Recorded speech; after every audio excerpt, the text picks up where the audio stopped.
আর এইদিকে রোডের ইট বিছানোর কাজ চলছিল, এখন বন্ধ আছে, ইট শেষ হয়ে গেছে। তাই একবার নিচের দিক থেকে ঘরটা দেখো, পাশে পাশে বাঁশের বাতা দিয়ে মাচার মতো করা ছিল, তার উপরে চুঙি খাপড়া দেওয়া ছিল।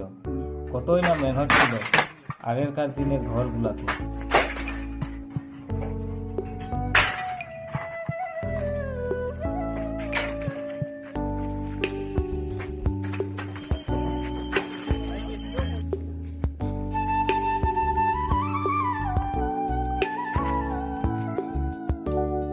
এই দেখো, সব চুঙি খাপড়াগুলো নিচে ফেলে দিয়েছি, আর বাঁশ বাতাগুলোও সব উঠাই দিয়েছি, উপরে খালি করে দিয়েছি।